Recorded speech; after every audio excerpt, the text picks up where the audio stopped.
Sierra de Historias, con Alberto Garín.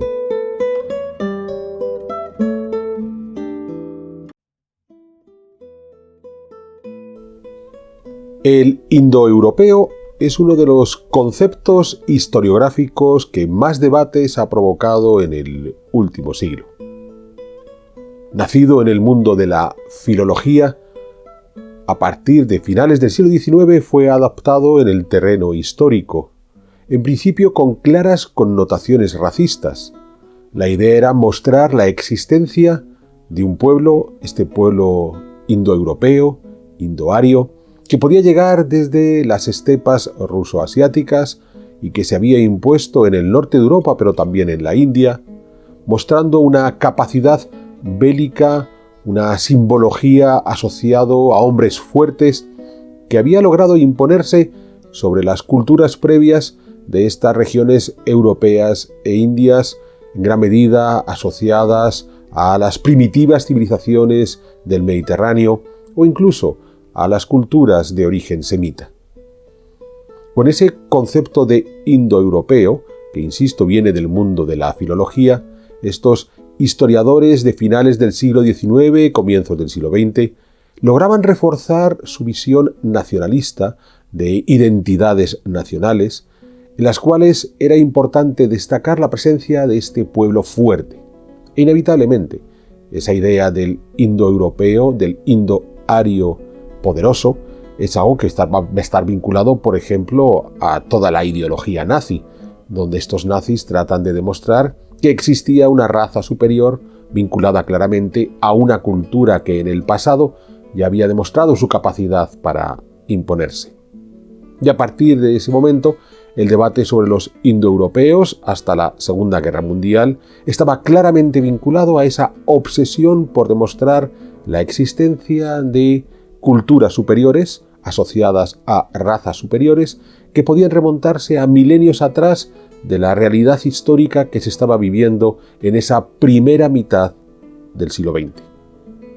Obviamente, todo el drama vivido durante la Segunda Guerra Mundial a raíz de esa ideología nazi ha hecho cuestionarse la validez de ese concepto indoeuropeo asociado a esa visión tan racista, pero no ha desvirtuado el concepto indoeuropeo per se, es decir, la posibilidad de que en efecto existiera un grupo humano más o menos amplio asentado en esas estepas ruso-asiáticas que en un momento dado comienzan a desplazarse, quizás allá por el cuarto, tercer milenio antes de Cristo, siempre partiendo de una interpretación filológica de las lenguas que después ha buscado refrendo en el mundo arqueológico y en el mundo de la paleogenética.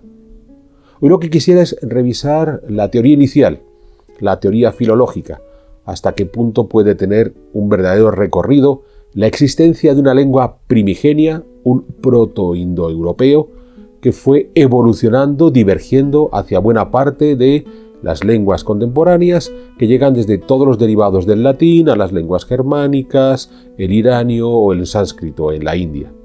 Y hasta qué punto ese protoeuropeo viene a demostrar la existencia de ese pueblo primigenio con una serie de rasgos culturales que terminarían por imponerse en todas las regiones donde surgieron los hijos de ese protoindoeuropeo, ya digo, desde los derivados del latín hasta el sánscrito en la India. Es curioso porque el origen de esa concepción uniforme de una lengua primitiva, un proto-indoeuropeo, es un concepto que ya comienza a manejarse desde finales del siglo XVI. Y aquí tenemos la figura de un erudito francés, un hombre que hizo grandes aportaciones a la matemática e incluso a los estudios históricos, Joseph Just Scaliger. En principio formado en una familia católica, pero que para 1560-70 ya se ha convertido a la reforma protestante, siendo francés, se hace hugonote, lo que le va a exigir su exilio a los Países Bajos, terminando por trabajar en la Universidad de Leiden. Interesante, porque veremos que esta universidad es clave en estos cimientos de la idea de las lenguas comunes indoeuropeas. Lo que Scaliger había encontrado es que había unas similitudes muy interesantes entre algunas lenguas indoeuropeas y el sánscrito. No fue más allá. Todavía no llega a proponer la posibilidad de que haya un tronco común que explique por qué tenemos esas similitudes que serían el resultado de la evolución natural de esos idiomas. Ese salto se produciría 3 décadas más tarde, en este caso otro erudito ya neerlandés en la misma Universidad de Leiden, Marcus van Boxhorn, que en 1630 ya plantea la posibilidad de que esas similitudes respondan a la existencia de una lengua común, que él denominó escita, vinculada a los pueblos escitas. Es muy interesante, porque no ha de sorprendernos que tanto Scaliger como Boxhorn estuvieran obsesionados con la posibilidad de una lengua común. Estamos a finales del XVI, comienzos del XVII. Estamos en pleno enfrentamiento entre las diferentes corrientes del cristianismo occidental, católicos a un lado, reformados a otro.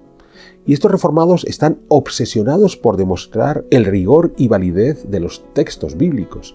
Y ahí hay una historia que todos conocemos bien, la de la Torre de Babel, cuando todos los hombres hablaban una sola lengua común y castigados por Dios, creó la confusión de las lenguas. El hecho de que estos eruditos, hombres muy sabios como Scaliger o Hornstorff, estuvieran buscando esa lengua común, lo que viene a demostrar es que, junto a su erudición, con mejoras, por ejemplo, en la ciencia matemática, seguían siendo hombres profundamente religiosos y buscaban un refrendo, entre comillas, racional, científico de su religiosidad, y que mejor que poder demostrar que, en efecto, en el pasado había existido una lengua en común.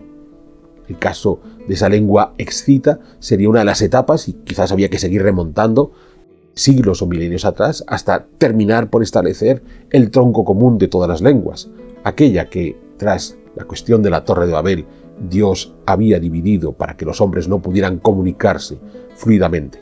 De modo que, en su origen, esta posibilidad de un idioma común para buena parte de los seres humanos, de esto que después sería el proto-indoeuropeo, no nace ni con concepciones racistas ni de nacionalismos identitarios, sino sencillamente buscando refrendar la validez de un texto religioso, la Biblia, para el mundo reformado. Llevamos varios años produciendo nuestros programas de divulgación de historia e historia del arte a través de Sierra de Historias. Y lo hemos conseguido gracias al apoyo de todos ustedes que con regularidad se han convertido en espectadores de nuestros vídeos. Nos gustaría poder seguir haciéndolo y para ello hoy me atrevo a pedirles su apoyo. Les voy a pedir que se suscriban a nuestro canal, aquellos que aún no lo han hecho, para así estar al corriente de las nuevas producciones que vamos incorporando a este canal. Y además invitándoles a aquellos que nos puedan echar una mano económicamente a hacerse miembros de Sierra de Historias, porque esa es la mejor forma de garantizar que podemos seguir adelante con nuestro trabajo, en donde nuestro empeño por lograr una divulgación histórica en la que el arte sea fundamental es la clave.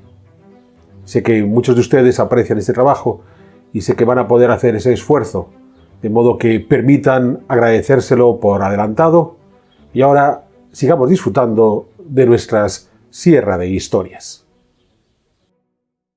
Curiosamente, ese salto del indoeuropeo como lengua común de los hombres que Dios dividió, ese salto de ese fenómeno bíblico al concepto más identitario, lo llevó a cabo un erudito católico, un jesuita, Gaston Cordoue, un hombre que en 1767 planteó a la Academia Francesa de Inscripciones y Bellas Letras la posibilidad de que, en efecto, ese elemento común, esa raíz común que podían tener diferentes idiomas en el mundo europeo y en el mundo de la India, podía deberse, en efecto, a la existencia de una lengua primaria, la teoría escita, asociada a un pueblo, todavía no quedaba claro cuál podía ser ese pueblo, que a su vez sería el que generaría una cultura determinada que marcaría las diferencias entre un mundo que para esa segunda mitad del siglo XVIII, en pleno movimiento racionalista e ilustrado, se consideraba más desarrollado en la parte europea, sobre todo noreuropea, respecto a lo que podíamos encontrar en el área mediterránea, en Próximo Oriente, por no hablar de África. Es decir, ya no estamos ante un debate bíblico, ya hemos insertado la cuestión racial, cultural. El término escita terminaría por ser desbancado para 1815 por otro erudito, británico, Thomas Young. Young planteará ya el concepto indoeuropeo, asociando esos dos grandes resultados finales de esa lengua primigenia, la India y Europa, en donde encontraríamos todos los hijos de esa lengua primitiva que era el proto-indoeuropeo. A partir de ahí, el ejercicio de los filólogos fue tratar de reconstruir cómo podía ser ese proto-indoeuropeo, y esto nos llevaría a esos finales del siglo XIX, comienzos del XX, que explicaba al inicio de este vídeo, en donde ya se genera todo el mito del indoario, todo el mito de una cultura fuerte que desde estas estepas termina por instalarse en una serie de regiones, en la India, en Anatolia, en la Europa del Norte, y se imponen a culturas más débiles, a culturas menos bélicas, a culturas menos heroicas. Lo interesante es que en la reconstrucción filológica de cómo podía ser ese proto-indoeuropeo, el punto de partida podían ser los hijos del proto-indoeuropeo, unos hijos de los que empezamos a tener constancia cuando aparecen textos escritos de los posibles derivados del proto-indoeuropeo. El más antiguo sería el de la lengua hitita, hacia el 1700 a.C. Después tendríamos el sánscrito, 1500 a.C., o el micénico, un griego primitivo para el 1450 a.C.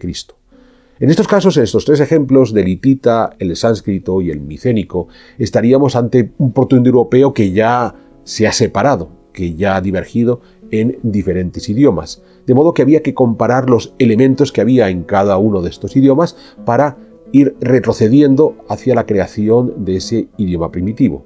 Y aquí los filólogos van a hacer una serie de ejercicios de cómo pueden irse modificando, cómo han podido ir evolucionando los términos hasta obtener el hitita, el micénico o el sánscrito, y tratando de reconstruir hacia atrás cómo podía ser ese protoindoeuropeo. Es muy interesante porque a la larga el protoindoeuropeo que conocemos hoy y que aparece en muchísimos textos académicos es pura hipótesis filológica. Se tiran de recursos de cómo han evolucionado otros idiomas. Por ejemplo, sabemos bien cuál ha sido el tránsito del latín a las lenguas latinas, el español, el francés, el italiano, el catalán, el portugués. Y entonces, buscando esas evoluciones que han podido hacer los seres humanos en la manera de articular los lenguajes, se aplican ese mismo tipo de evoluciones hacia atrás para poder constituir ese protoindoeuropeo. ¿Ese protoindoeuropeo existe? Aquí hay dos cuestiones fundamentales. Uno, digamos, cuál es la raíz, la esencia lingüística de ese protoindoeuropeo, que básicamente gira en torno a una lengua tremendamente flexible. ¿Flexible en qué sentido? Flexible en el sentido de que, por ejemplo, los sustantivos se declinan, es decir, a partir de una raíz común. El hecho de variar las terminaciones de esa raíz hace que el término, el sustantivo, adopte diferentes situaciones. No es lo mismo si es el sujeto que si es el objeto directo, el objeto indirecto o el complemento circunstancial del lugar. Y la flexibilidad se basa en las terminaciones que le ponemos a esa raíz común, o por ejemplo la flexibilidad en los verbos, en el momento de conjugarlos, y entonces de nuevo con una raíz única que marca el significado. En el momento de conjugarlo, ese significado varía en tiempo, número, persona, únicamente con los morfemas que le vamos a añadir a esa raíz inicial. Ese sería uno de los elementos característicos de ese protoindoeuropeo que encontramos en las primeras divergencias del mismo, en el hitita, en el sánscrito, en el griego. Lo conocemos bien en el caso del latín. El latín es una lengua que de partida estaba plenamente declinada, plenamente conjugada, pero donde sus hijos, el francés, el español, el italiano, han perdido parte de la flexibilidad, porque si bien es cierto que se siguen conjugando los verbos, los sustantivos ya no se declinan.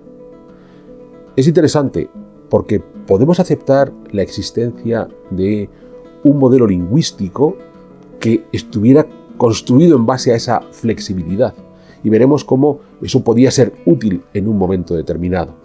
Pero el hecho de que estemos ante un tronco lingüístico, entre comillas, flexible, no significa que todos los términos que vamos a encontrar aparentemente comunes entre los supuestos hijos del protoindoeuropeo tengan que venir de ese lenguaje protoindoeuropeo. Aquí estamos ante un error.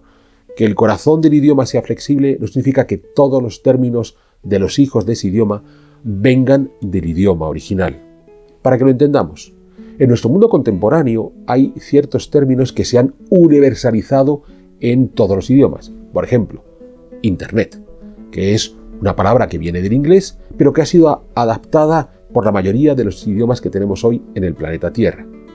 El error sería pensar que Internet, porque aparece en todos los idiomas del planeta Tierra, es una palabra que viene de un idioma primigenio y el término Internet, se ha ido trasladando históricamente en la evolución de ese idioma. Ahí es donde nos encontramos con ese error, porque no es que el hecho de que sea un término común a todos los idiomas implica que ese concepto viene siendo arrastrado por la historia desde su origen, sino que ha sido adaptado por todos los idiomas porque es un concepto que con un salto tecnológico, el desarrollo de Internet, en el momento que ese concepto se ha forjado en el mundo anglosajón de manera exitosa y se ha adaptado también de manera exitosa a la tecnología en el resto del mundo, en lugar de inventarse un término alternativo, se ha adaptado ese término. Y aquí está uno de los errores que podemos encontrar en la concepción lingüística del protoindoeuropeo. ¿Hasta qué punto términos en común que podemos encontrar en los supuestos hijos del protoindoeuropeo son términos derivados de una palabra previa que existía en el término indoeuropeo? ¿O puede ser una palabra que ha sido forjada en una cultura determinada, que ha sido exitosa porque está asociada, por ejemplo, a una tecnología que termina por imponerse en el resto del mundo, y lo que ocurre es que al tiempo que se impone esa tecnología, se impone el término con el que se denomina a esa tecnología y se va trasladando a los otros idiomas? Y este es uno de los grandes pegas que podemos hacerle a los filólogos cuando se empecinan en que todos los términos en común, o aparentemente en común, que se van a encontrar en las diferentes lenguas hijas de ese supuesto protoindoeuropeo, inevitablemente derivan de ese propio protoindoeuropeo, en lugar de entender que sencillamente puedan haber surgido en una cultura determinada y haber sido adaptadas por las otras culturas asociadas a un éxito tecnológico. Muy interesante esa derivada porque, claro, el problema que tenemos con ese protoindoeuropeo filológico es que en el momento que le asociamos una serie de conceptos que parecen, digamos, eternos, han derivado de la lengua madre y han ido desarrollándose en los herederos de esa lengua madre, eso termina por configurar la cultura protoindoeuropea o la cultura indoeuropea, ¿no? Esa cultura de guerreros, heroicos, batalladores, victoriosos, bien, porque nos asociamos a una serie de conceptos, de elementos semánticos. Y ese es uno de los errores en los que nos podemos enfrentar a la hora de malinterpretar ese ejercicio filológico. Bien, teniendo por tanto claro cómo se reconstruyó la hipótesis indoeuropea y teniendo claro que existen dos diferencias clave, un tronco lingüístico que es la flexibilidad de la lengua y una serie de elementos, de términos, de conceptos comunes que no tienen por qué derivar de la lengua madre y que han podido irse adaptando a lo largo del tiempo. Insisto, un tronco común, por ejemplo, es el caso de las lenguas semitas. Da igual si estamos pensando en el acadio, en el amorreo, en el arameo, en el árabe.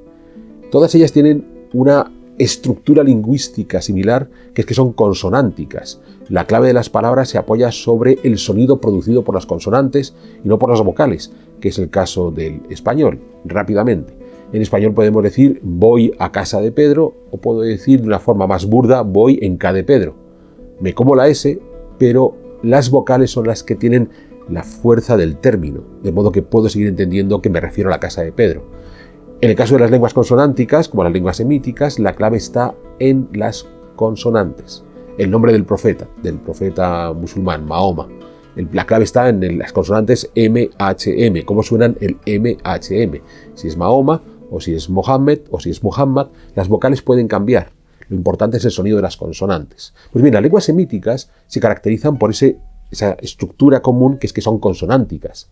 Pero no significa que haya una lengua semítica originaria que a partir de ahí ha ido generando las diferentes lenguas semíticas que conocemos, sino que la esencia es el modelo consonántico y luego se ha ido adaptando a las diferentes fases culturales por las que los distintos pueblos semitas han ido pasando.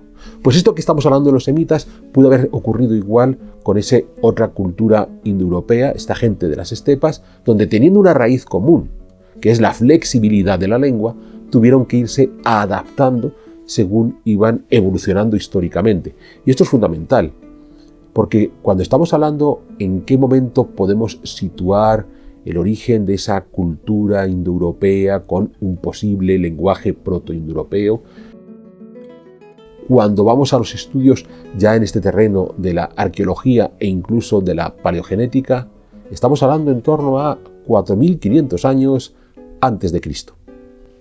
Y aquí estaríamos hablando de la famosa teoría de la cultura kurgan, establecida por la arqueóloga Marija Gimbutas, que consideraba que podíamos rastrear una cultura material en esta zona de las estepas al norte del Cáucaso. Estaríamos hablando de en torno al 4500 a.C., la cultura de los kurganes, que en sucesivas oleadas iría emigrando desde este sector. Tendríamos una oleada a mediados del cuarto milenio, otra algunos siglos después, en la segunda mitad del cuarto milenio, siempre antes de Cristo, y la última en torno al 3000-2800 antes de Cristo, y que podrían ser la raíz de ese mundo indoeuropeo. A partir de aquí hemos de plantearnos algunas cuestiones puramente antropológicas. El hecho de que tengamos una cultura como la que Gimbutas atribuye a este mundo kurgan, que emigra en algún momento de mediados del cuarto milenio, por tanto estaríamos hablando en torno al 3500. Una segunda oleada, vamos a redondear cifras, 3200, una tercera oleada, 3000. En un periodo de 500 años, ¿qué posibilidad hay de que esas sociedades estén evolucionando, vayan modificándose?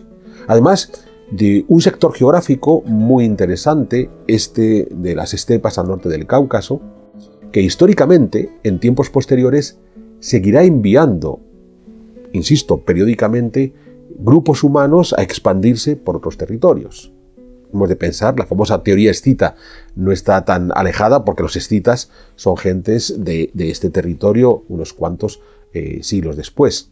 Pero es de este mundo de las estepas donde habrían de llegar más tarde los turcos. Bien, estos turcos que vamos a empezar, que ya empiezan a agitarse en torno al año 1000 y que tendrán algunas oleadas posteriores. O de este mundo llegarían a la larga los mongoles ya para el siglo XIII, o incluso los tártaros más tardíos, que los vamos a encontrar en torno al siglo XIX.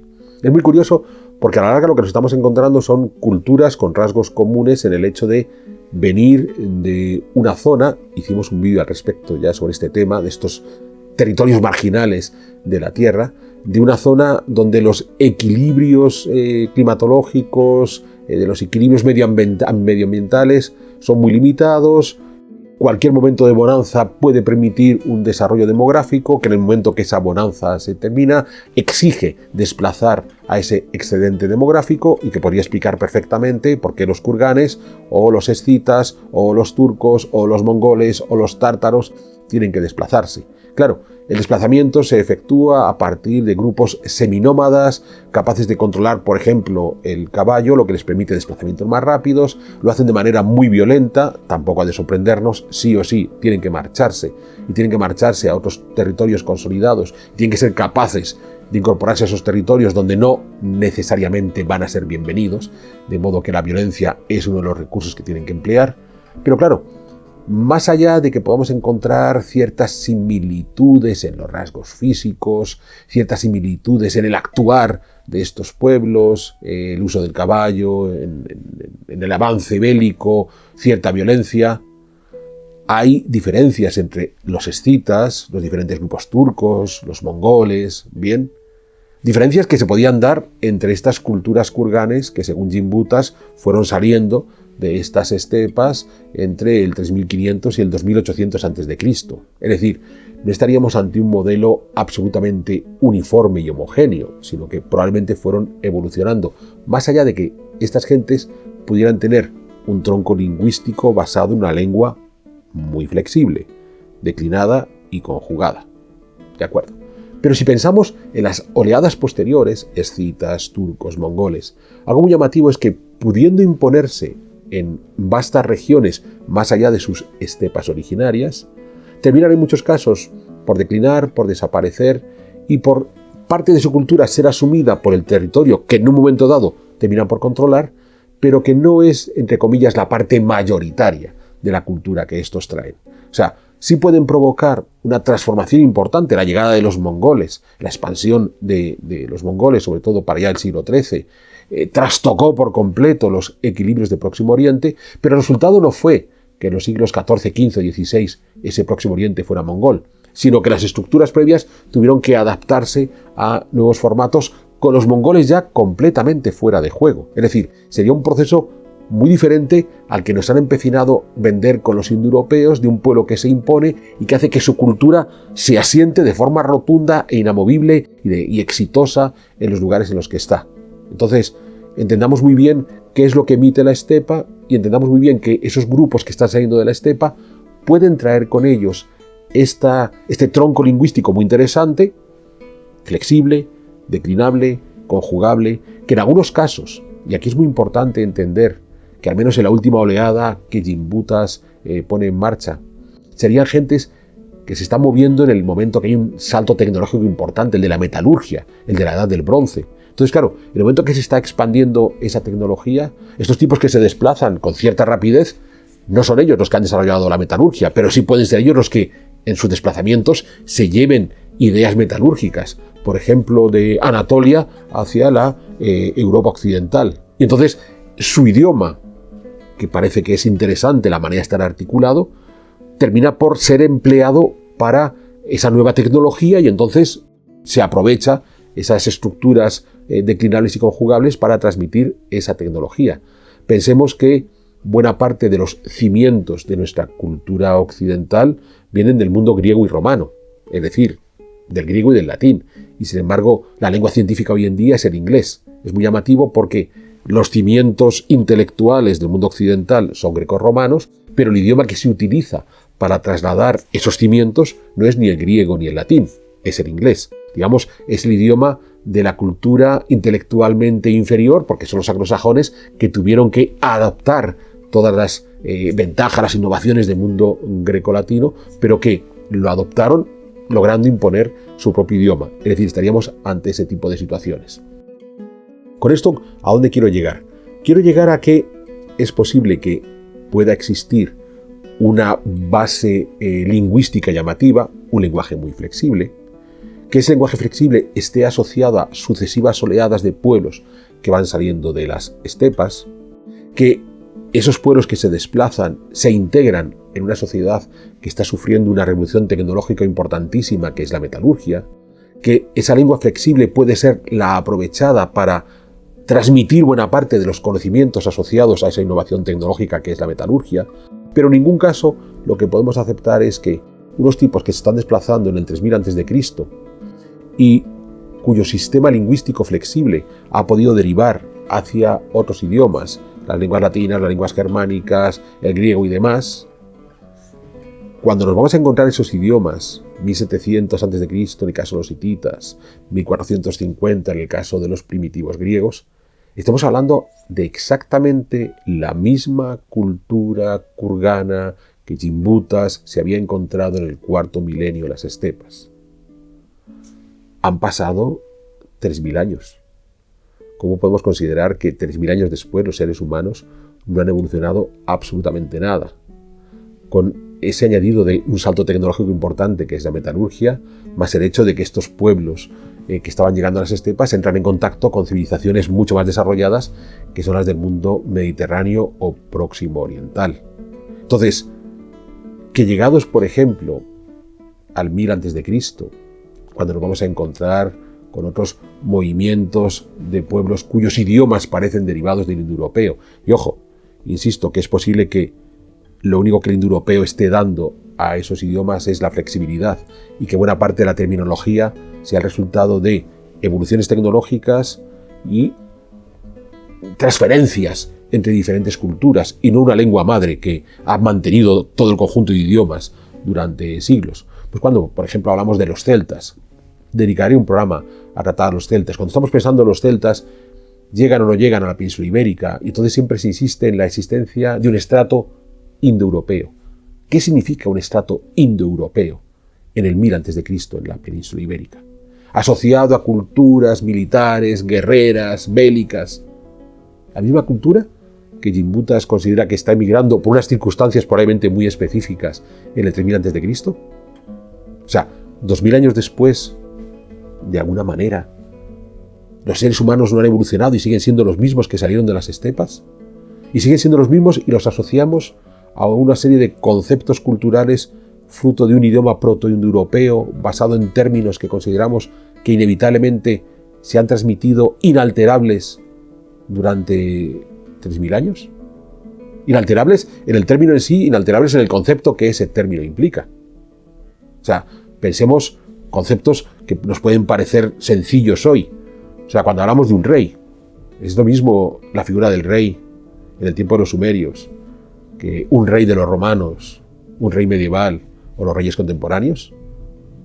El término puede ser el mismo, estamos refiriéndonos al jefe de Estado, a la cabeza del Estado, pero obviamente la evolución del concepto rey ha sido muy interesante desde los reyes sumerios hasta los reyes contemporáneos.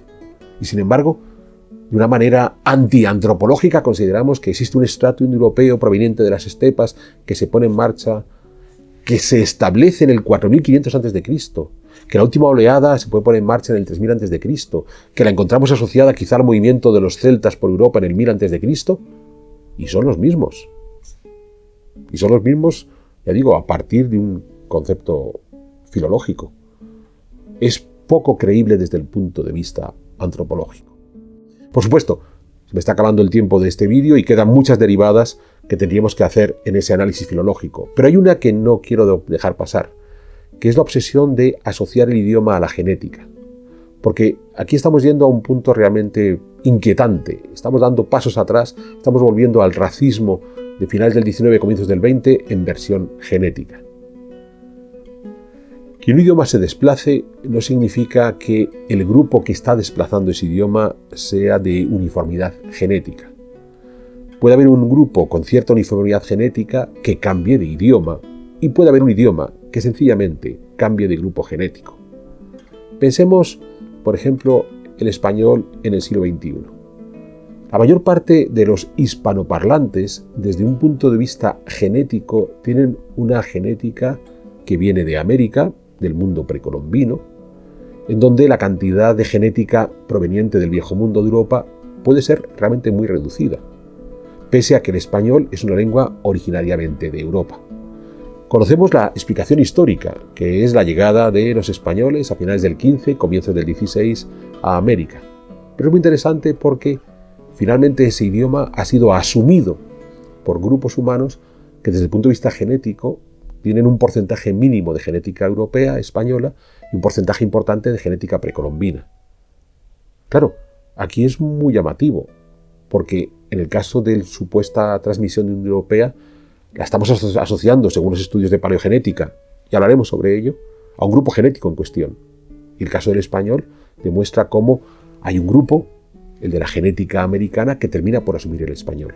Claro, con todo encontraríamos ese vínculo genético. El grupo americano, en su ADN vamos a encontrarnos algo de ADN español que explica esa transmisión del idioma. Pero ¿y el inglés? ¿Qué ocurre cuando el inglés se ha convertido en la lengua franca internacional? Y entonces hay muchísimos grupos culturales donde su genética anglosajona será prácticamente inexistente. Qué sé yo, todos los chinos que utilizan el inglés como lengua franca. ¿Qué relación hay entre el idioma y la genética? Claro, ¿por qué el inglés se convierte en lengua franca? Porque responde a una necesidad, la de comunicar de manera fluida entre diferentes grupos humanos, sobre todo innovaciones tecnológicas. Ya existieron lenguas francas en el pasado.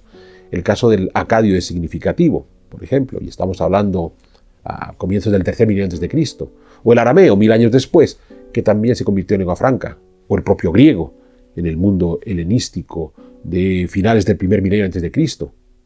Idiomas que pudieron ser asumidos por grupos humanos con genética completamente diferente. No está asociado el idioma a la genética. Pero vamos más lejos. Es que puede cambiar de manera radical el idioma sin cambiar la genética. ¿Qué sucede tras la conquista islámica de la península ibérica a comienzos del siglo VIII? Y buena parte de los hispanos que viven en la península ibérica asumen el árabe como lengua común. No se ha variado la genética. La mayor parte de los andalusíes que viven en ese mundo andalusí son descendientes de hispanorromanos, en un momento dado germanizados con la llegada de un pequeño aporte visigodo. Pero hablan un idioma completamente distinto, que es el árabe.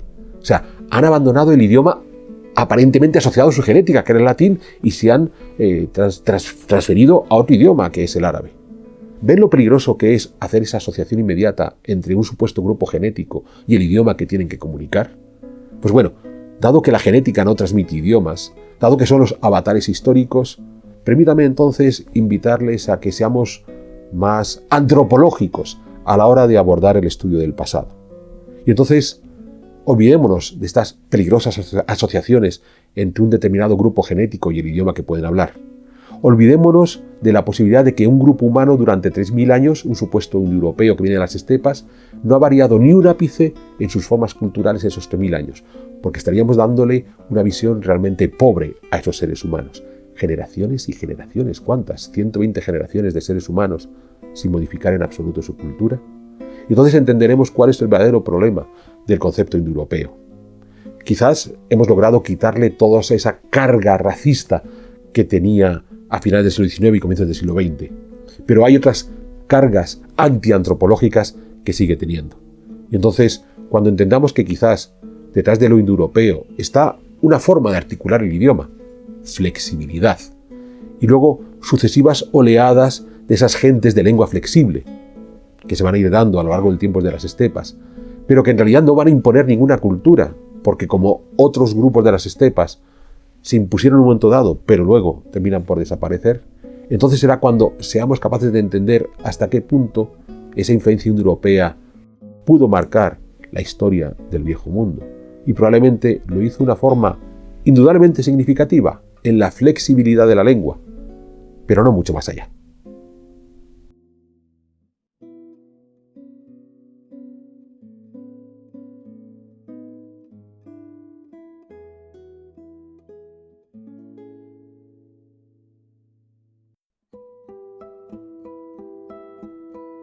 ¿Quieres incorporarte a la comunidad de Sierra de Historias?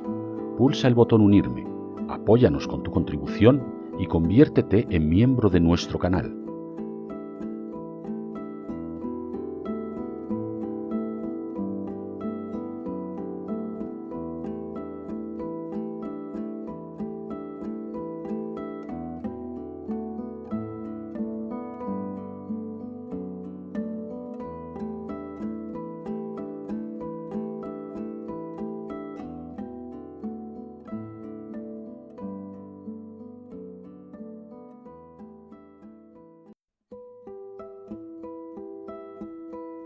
¿Quieres incorporarte a la comunidad de Sierra de Historias?